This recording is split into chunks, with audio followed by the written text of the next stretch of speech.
Desaparecen millones de documentos sobre ovnis justo cuando se anunciaban desclasificaciones. El caso Epstein sigue salpicando a élites políticas, científicas y culturales, alcanzando incluso a figuras premiadas con el Nobel. El Teide, en España, Islas Canarias, acumula miles de seísmos mientras crece la polémica por la forma en la que se están produciendo las mediciones oficiales de estos seísmos. Estudios recientes demuestran que los aparatos inteligentes están constantemente recopilando datos muy íntimos en nuestros hogares.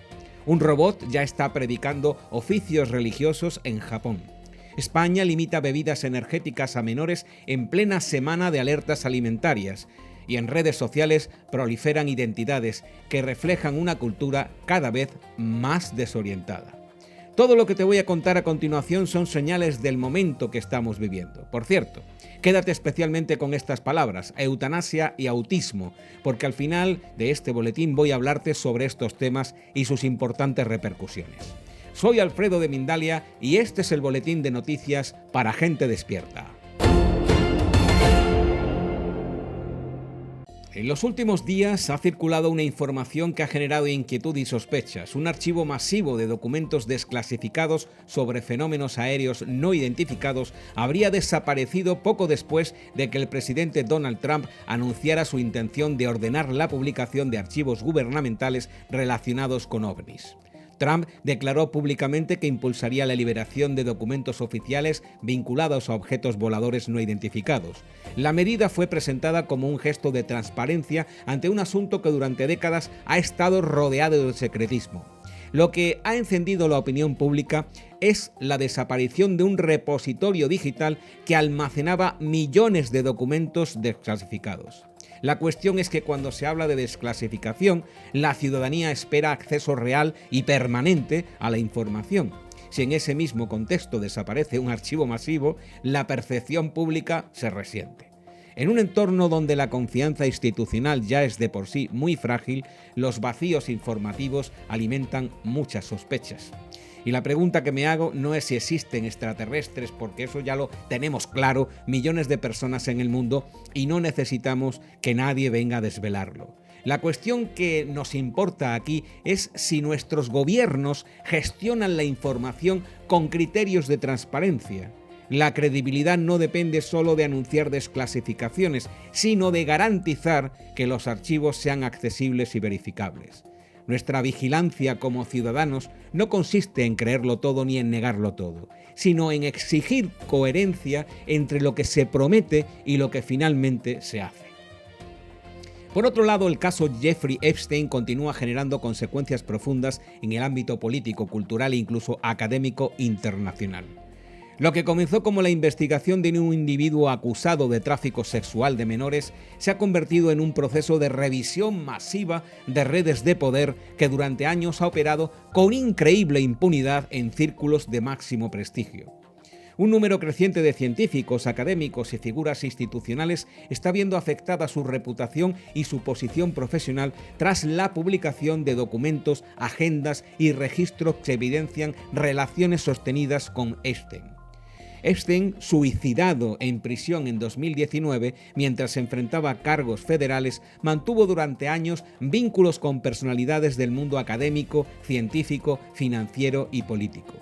El problema que ahora emerge no es solo la existencia de estos contactos, sino el contexto en el que se produjeron y la facilidad con la que fueron normalizados dentro de entornos de altísimo nivel. Universidades de prestigio han revisado donaciones millonarias procedentes del entorno de Epstein. Investigadores reconocidos han sido apartados o han optado por renunciar a cargos de responsabilidad. Incluso un premio Nobel de Medicina ha dimitido de posiciones directivas tras hacerse públicas reuniones y contactos mantenidos durante años con el financiero. Epstein se movía en espacios donde convergen ciencia, política y capital. Financiaba investigaciones, organizaba encuentros exclusivos y cultivaba relaciones que le otorgaban legitimidad social. Y yo me pregunto, con asombro además, ¿qué mecanismos permiten que el prestigio, la fama y el estatus funcionen como escudo reputacional durante años? Cuando figuras consideradas referentes morales o intelectuales aparecen vinculados a una red de este calibre, la confianza de todos nosotros está por debajo del suelo.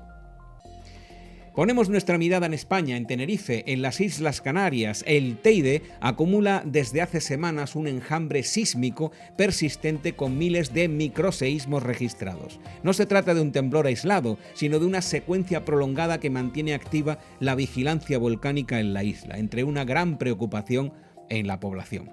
Mientras tanto, en los últimos días se han registrado terremotos significativos en distintas regiones del planeta. En Indonesia y América Latina, varios países han reportado movimientos superiores a magnitudes 6 y en Asia y el Pacífico Occidental la actividad sísmica se mantiene muy elevada.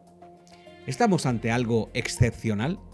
Lo que ocurre en Tenerife no puede analizarse aislado del contexto geológico mundial. En territorios volcánicos activos, la vigilancia y la transparencia informativa son esenciales y parece que en algunos casos, como el de las Islas Canarias, la ciudadanía está preocupada especialmente por la forma en la que se está llevando a cabo las mediciones oficiales. Vuelvo al ámbito internacional, donde la expansión del llamado Internet de las Cosas está transformando en la actualidad millones de hogares en entornos hiperconectados. Asistentes de voz, televisores inteligentes, cámaras de seguridad, termostatos, relojes y electrodomésticos conectados recopilan y transmiten datos de manera constante en nuestros hogares. Ante toda esta generación de cacharros inteligentes, aquí me pregunto si estos dispositivos están también convirtiéndose en herramientas de vigilancia en nuestras propias casas. Tenemos que saber que los dispositivos inteligentes recopilan datos para funcionar, comandos de voz, patrones de uso, ubicaciones, hábitos de consumo. Esa información suele almacenarse en servidores de empresas privadas bajo políticas de privacidad que los usuarios aceptamos al configurar el equipo. Y también debemos saber que en determinados casos las autoridades pueden solicitar acceso a datos almacenados mediante órdenes judiciales. El riesgo real es la acumulación masiva de datos sensibles en manos de plataformas tecnológicas y la posibilidad de accesos indebidos, filtraciones o usos ampliados con el tiempo. La vulnerabilidad puede venir tanto de ciberataques como de configuraciones de seguridad deficientes. Y la cuestión es que cuanto más conectada está tu vivienda, mayor es la superficie de exposición de tus datos personales, hasta llegar, te lo aseguro, a los más íntimos.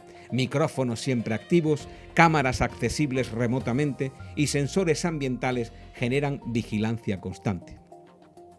Recordemos también que la conciencia digital debe formar parte de nuestra soberanía individual en esta era hiperconectada. Nos vamos ahora a Japón, donde la Universidad de Kioto ha presentado esta semana un robot monje, equipado con inteligencia artificial capaz de recitar escrituras budistas y asistir a determinados servicios religiosos. El prototipo desarrollado para interactuar con fieles y apoyar a los monjes humanos fue registrado públicamente en el templo Sore-in en Kioto. El sistema está entrenado en textos budistas y puede responder a preguntas básicas relacionadas con doctrina y práctica espiritual. Sus creadores sostienen que no pretende sustituir a los religiosos, sino servir como herramienta complementaria en una sociedad donde el envejecimiento poblacional y la falta de vocaciones religiosas está afectando a muchas comunidades. El hecho, sin embargo, trasciende lo técnico e introduce una pregunta cultural profunda. ¿Puede una máquina participar en un acto espiritual? La tecnología puede reproducir palabras, entonaciones y hasta gestos rituales, pero la dimensión interior de la experiencia religiosa, la intención, la conciencia, la vivencia, no es programable. Japón es uno de los países más avanzados en integración social de la robótica. Ya existen robots en residencias, hospitales y atención al cliente. Que ahora entren en espacios sagrados marca un nuevo límite. El debate que se abre es tremendo. ¿Estamos delegando ya incluso lo trascendente en algoritmos y robots? La cuestión no es tecnológica, es filosófica. Si la espiritualidad se reduce a la información transmitida, una máquina puede replicarla. Pero si se entiende como experiencia consciente, entonces la diferencia es abismal. Para mí esto es una potente llamada a reflexionar sobre los límites éticos de la automatización en los ámbitos como la espiritualidad humana. Tendremos que estar muy atentos y vigilar cómo evoluciona esta implementación en los próximos meses, dada la velocidad a la que va el desarrollo de la inteligencia artificial y la robótica. Seguro que seguiré hablándote de esto en próximos boletines. Por otro lado, y de nuevo en España, el Gobierno ha anunciado la prohibición de la venta de bebidas energéticas a menores de 16 años. La medida se enmarca dentro de una estrategia de salud pública orientada a reducir el consumo de estimulantes en población adolescente. Diversos estudios vienen señalando que el consumo habitual de este tipo de productos puede asociarse a insomnio, nerviosismo, ansiedad, alteraciones del ritmo cardíaco y dificultades de concentración.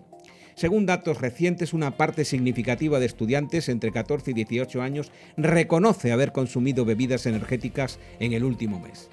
El debate, sin embargo, va más allá de la prohibición concreta, pone sobre la mesa el papel de la publicidad dirigida a jóvenes, la normalización social del consumo de estimulantes y la responsabilidad compartida entre familias, centros educativos, industria y administración.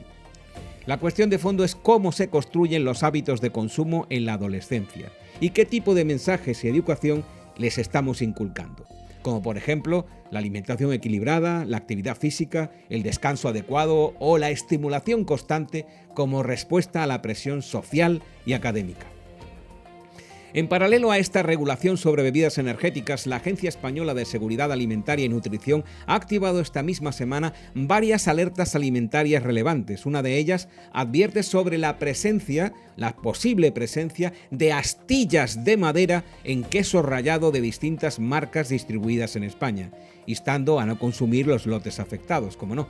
Otra alerta ordena la retirada inmediata de determinadas gominolas, caramelos, por riesgo elevado de asfixia.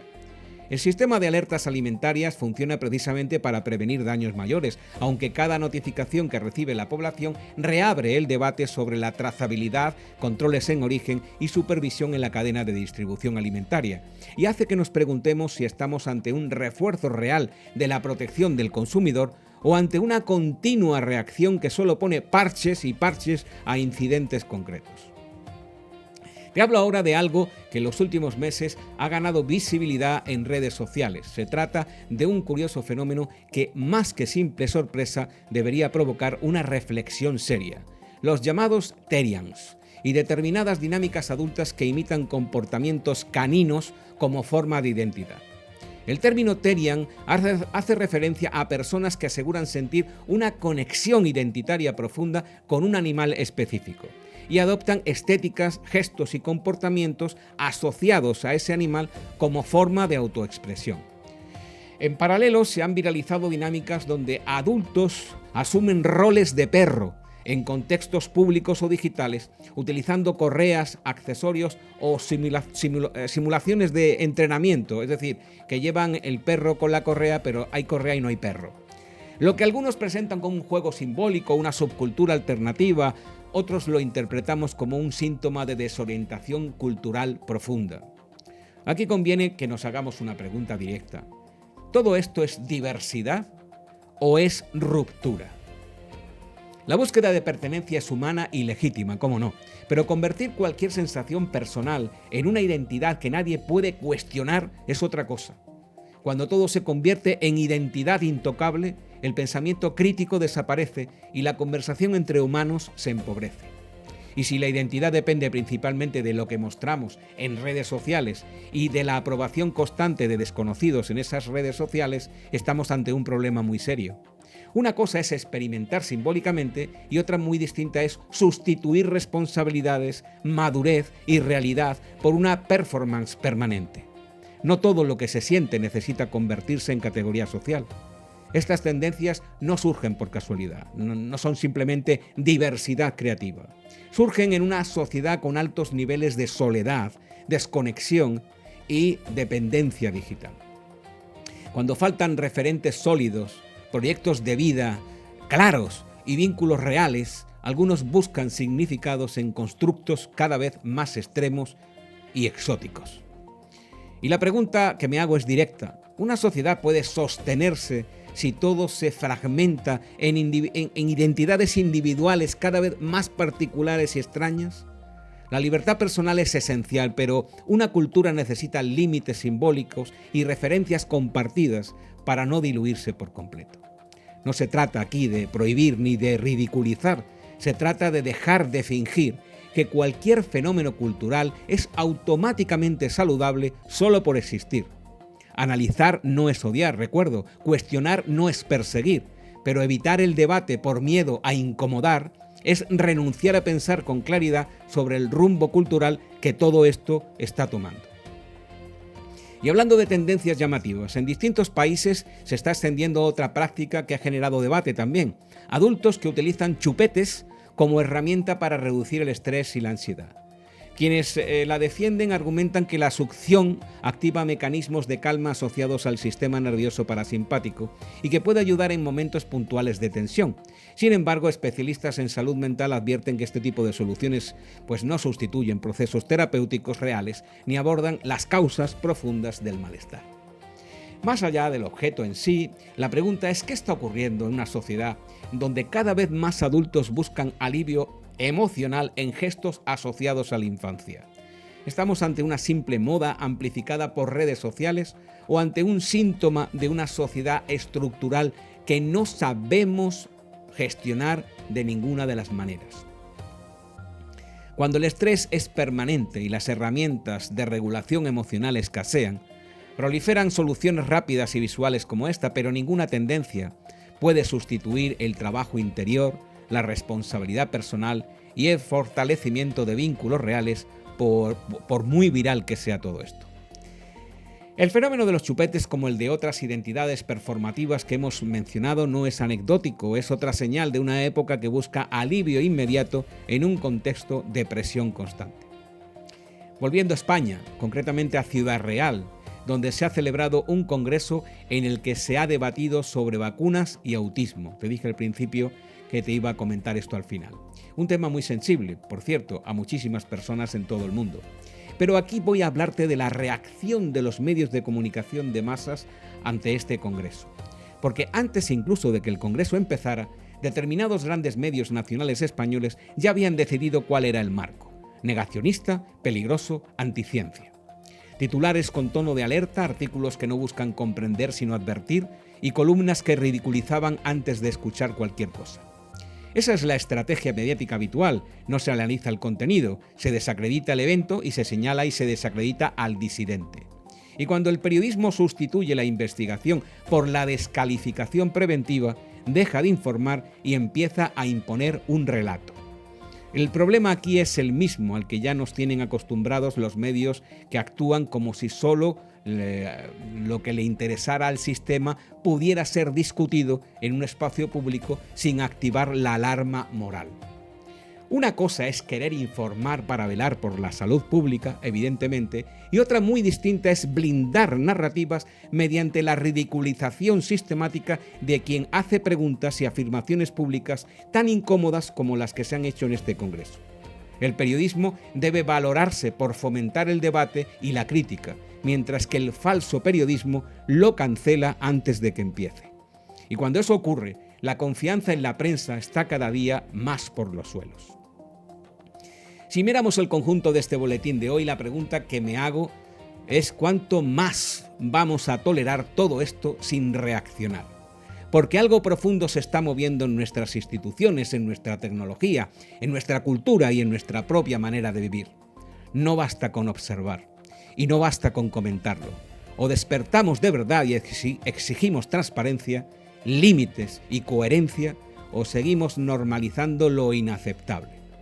Pensar, cuestionar y plantar cara no es radicalidad, es dignidad, es sentido común, es nuestra responsabilidad ciudadana y en última instancia también es conciencia. Termino respondiendo en pantalla algún comentario del último boletín, aunque ya he respondido a algunos en los comentarios debajo del vídeo del anterior por escrito a este que voy a responder, porque los leo todos, absolutamente todos. Quijote 3139 dice que se toma la libertad de dudar de toda información que infunda miedo o inseguridad y que no aceptemos nada a la primera. Bien, dudar es sano, yo también dudo, pero una cosa es dudar y otra cosa es desconectarse. El miedo no está en la información, el miedo está dentro de nosotros. Y si cada vez que una noticia nos incomoda y nos baja la vibra, decidimos que es miedo, entonces dejamos de mirar la realidad en la que vivimos todos los seres humanos. Sí, existen medios que utilizan el miedo para dirigirte emocionalmente, ¿cómo no? Eso es evidente, pero eso no convierte toda la información en manipulación. Aquí, por ejemplo, no nos interesa dar noticias desde el pánico, aquí nos interesa informar desde la conciencia y por lo tanto no estoy dispuesto a mirar para otro lado por el miedo a que las noticias que interpreto como malas me bajen la frecuencia para aislarme voluntariamente en mi burbuja calentita de espiritualidad sin más. Estar informados no significa vivir con ansiedad por el miedo al miedo, significa estar posicionados, significa poder discernir, no tragarse todo, pero tampoco negarlo todo. Y sobre lo que decías que te muestre pruebas de la existencia de los extraterrestres, lo que decía en esa noticia del boletín anterior no va de eso. No va de creer o no creer en los extraterrestres, va de transparencia. Y si, como dije antes, un gobierno anuncia desclasificación, lo mínimo es que los archivos estén disponibles y no desaparezcan de un día para otro, ¿no te parece? En otro comentario, Concepción Hernando afirma que lo que se dijo sobre la eutanasia no es correcto y que la ley exige requisitos estrictos con investigación profunda y sufrimiento insoportable. Es cierto que la ley establece requisitos, eso está escrito, eso existe. Y mi postura no va contra la ley ni contra los profesionales. Va más allá. Yo defiendo la vida en todas sus dimensiones, en todos sus momentos, antes del nacimiento y también cuando el sufrimiento es extremo. La medicina debe estar deontológica, moral y profesionalmente destinada a acompañar la vida. Y muchos profesionales lo hacen con enorme humanidad, pero dudo mucho que el actual sistema sanitario mundial esté diseñado para eso. Mi preocupación aquí es la dirección que está tomando este sistema, porque cuando un sistema, y por ende una sociedad adoctrinada, normaliza que el sufrimiento puede resolverse eliminando al que sufre, entramos en una pendiente muy pronunciada. Y esto no es un ataque a nadie, es solo mi reflexión ética desde la defensa radical de la vida. Porque cuando hablamos de eutanasia, no hablamos solo de protocolos médicos y sistemas sanitarios. Hablamos de cómo entendemos la dignidad humana, de cómo entendemos el sufrimiento y la compasión, y de cómo estamos a favor de la vida en todas sus formas. Y este debate no es técnico, es absolutamente civilizatorio. Nos vemos y hablamos en el próximo boletín. Gracias por permanecer despiertos y te dejo una última pregunta muy personal. Mirando al conjunto de todo lo que está pasando, ¿crees de verdad que estamos despertando o simplemente nos estamos acostumbrando a lo inaceptable? Durante más de 15 años hemos caminado contigo, 15 años compartiendo conocimiento, conciencia, salud y nuevas formas de entender la vida. Gracias a ti, Mindalia se ha convertido en el principal referente de difusión de contenidos de crecimiento personal y espiritualidad en el mundo de habla hispana. Hoy, ese camino continúa. Mindalia se transforma. Miles de vídeos gratuitos, talleres, cursos, series y documentales. Los congresos presenciales más importantes grabados por las cámaras de Mindalia, ahora en un solo lugar. Las mejores conferencias, los podcasts más inspiradores y la mejor música de pensamiento positivo emitiendo 24 horas para que nos escuches estés donde estés. Bienvenidos a la nueva consciencia. Bienvenidos a la nueva Mindalia. Ven y redescúbrenos.